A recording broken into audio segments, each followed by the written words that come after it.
Hi guys, my name is Chad Trofgruben. I am the founder and content creator for IncredibleTutorials.com. I have teamed up with Smith Micro to bring you these brand new Anime Studio 9 tutorials. So let's get started. When working in Anime Studio, you'll always be working with layers. Whether you're drawing something on the screen, importing an image, importing an audio file, all of this requires to use layers. Anime Studio Debut has 6 layered types, plus there are settings you can adjust for each layer. This tutorial will overview the 6 layered types and some of the settings you may encounter when working in Anime Studio Debut. So with that said, let's get going.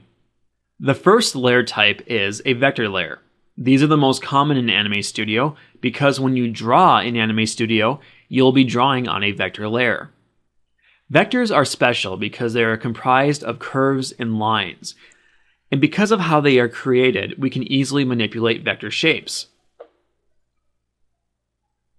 Finally, if you enlarge a vector shape or zoom into it, the quality will remain the same. This is unlike an image, which is made up of pixels.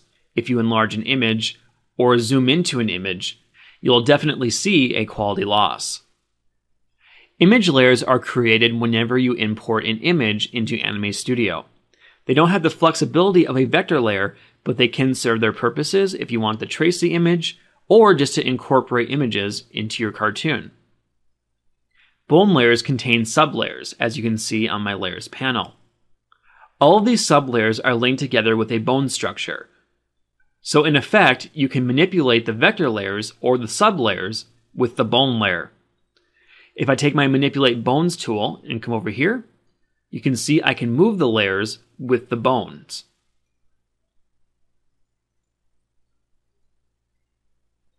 A switch layer is like a bone layer in that it has sublayers, except only one sublayer can be visible at once.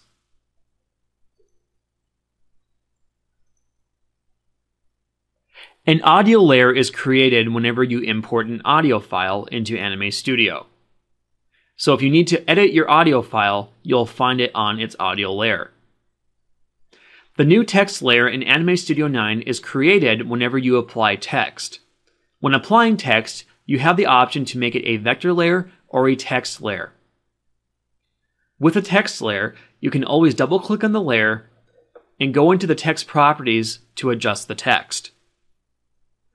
What we are looking at right now are the layer settings for a vector layer. Depending on which type of layer you want to adjust the settings for, you'll get different options. In this case, we have a name field at the top so we can adjust the name if we wish. Below that, we can hide from editing view, so if we want to hide this object when editing, we can do so. We don't have to render the layer if we don't want to, we can check that box. Allowing animated layer effects will allow us to create, let's say, a fade effect, so we can adjust the opacity on one frame and later on adjust it again to create the effect that the layer is fading in or out. You can also adjust the layer color if you want to have a different layer color on your layers panel. For compositing effects, you have visible, blur radius, opacity, and shading radius. Visible will make the layer either invisible or visible. You can make the layer blurry with the blur radius. You can make it transparent with opacity. And you can apply a shading radius to it with auto shading radius. You can flip the layer horizontally or vertically if you wish. And you can create an outline for the layer, which will create an outline for all the objects on your layer. And finally, you have other options below. Many of these deal with the camera, such as immune to camera movements. You have the HSV modifier image, which can adjust the look of your image. You can have your layer always rotate to follow the path. So let's say, for instance, you are having an arrow fly through the air. You may want it to rotate to where the path is leading it to. And you have layer blending mode. So you can adjust normal, you can do multiply, screen, overlay, and so on. And these will give you different effects for your layers. There are other tabs to play with. Shadows allow you to add shadows or shading to your layers. Motion blur will add a motion blur whenever your layers move. And you can adjust some vector settings as well, such as making your lines look noisy or your fills. You can animate the noise, and so on. And as I said, different layers have different settings. So if I go to my image layer and double click on this, you can see now that there is an image tab. From here I can adjust the source image, I can create a tune effect, I can adjust the warp using bones effect, and so on.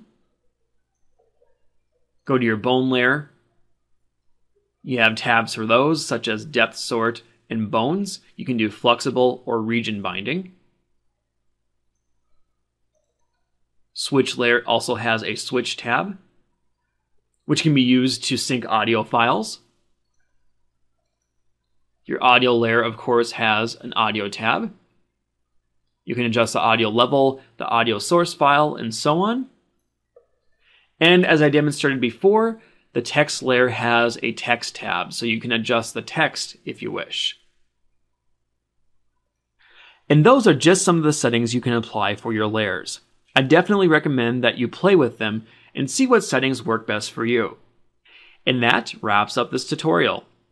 If you have any more questions regarding Anime Studio, please visit the official Anime Studio website at anime.smithmicro.com. Thanks for watching, guys. I, of course, have many more Anime Studio 9 tutorials out there, so check those out, and I'll see you next time.